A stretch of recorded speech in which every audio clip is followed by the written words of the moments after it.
Nos últimos dias, o debate sobre trabalho infantil voltou a ser destaque após uma fala infeliz do presidente Jair Bolsonaro de que o trabalho dignifica o homem e a mulher, não interessa a idade.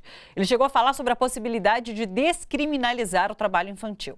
Bom, felizmente, uma pesquisa divulgada hoje mostra que 86% dos moradores da capital paulista não concordam com a afirmação de que trabalho é mais importante para a formação das crianças do que o estudo.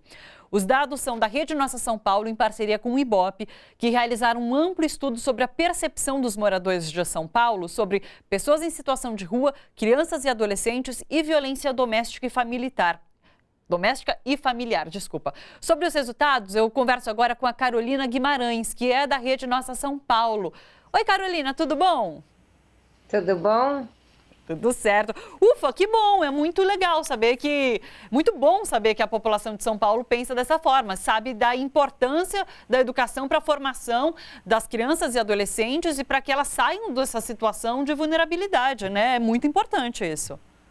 Sim, esse foi um dos blocos dessa pesquisa de assistência social, que faz parte das pesquisas temáticas da Rede Nossa São Paulo, dentro dessa iniciativa Viver em São Paulo, e exatamente o que você falou, que a gente, a nível municipal, está destoando dessa fala, graças a Deus, do presidente, e é exatamente isso, que a pergunta, né, foi feita sobre se discordo, concordo totalmente, concordo em parte, discordo ou discordo totalmente.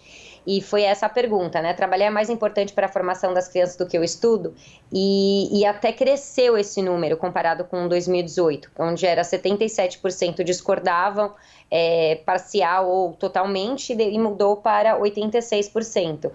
E também a pergunta referente a políticas mais integrais, né, que é o tema de política ao estímulo ao primeiro emprego para adolescentes e a ampliar a oferta de ensino em tempo integral, afasta crianças e adolescentes em situação de vulnerabilidade. Então, é bem interessante que as pessoas estão pensando dessa maneira. Claro. Agora, tem outros dados, por exemplo, em relação à questão da assistência social mesmo, né? De 2016 a 2019, teve queda de 33% no orçamento municipal para assistência social. E daí, segundo o Fórum da Assistência Social de São Paulo, só esse ano, pelo menos 4.800 vagas no serviço da capital já foram cortadas.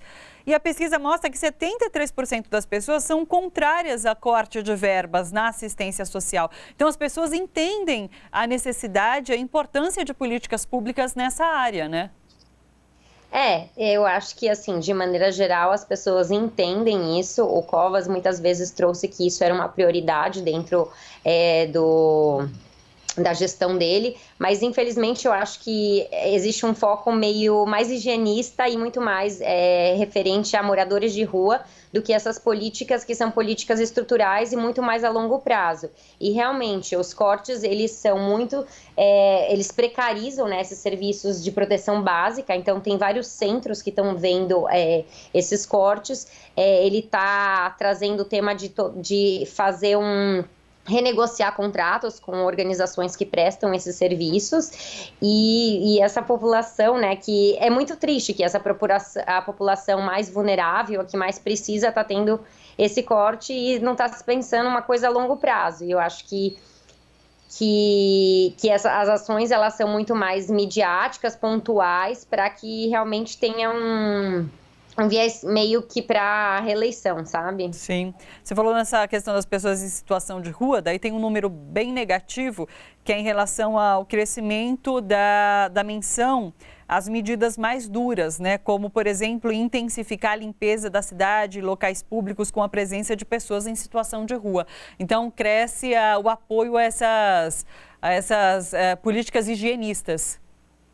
Total, essa pergunta até deu um nó na cabeça da gente, porque eu acho que essa pergunta reflete muito a polarização que a gente está vivendo nesse momento, porque ao mesmo tempo, quando foi perguntado, né, as pessoas tinham 3 opções, quais eram as principais ações que a a administração municipal deveria fazer para melhorar as condições das pessoas, você tem um aumento nas pessoas que pensam que transformar prédios desocupados e com dívidas de IPTU e moradia para essas pessoas seria uma resposta, mas você também tem um aumento dessas políticas higienistas. Então, você vê que tem pessoas pensando em temas realmente que são estruturais e estruturantes, que a longo prazo, muito mais difíceis, né? Por mais que você tenha a política, por exemplo, do IPTU progressivo e tal, é muito difícil você realmente andar nesses, porque são processos muito burocráticos, mas você também tem esse outro viés, que é exatamente isso, não permitir que as pessoas morem na rua, querer que elas encontrem um lugar para morar bom, a gente está todo num contexto de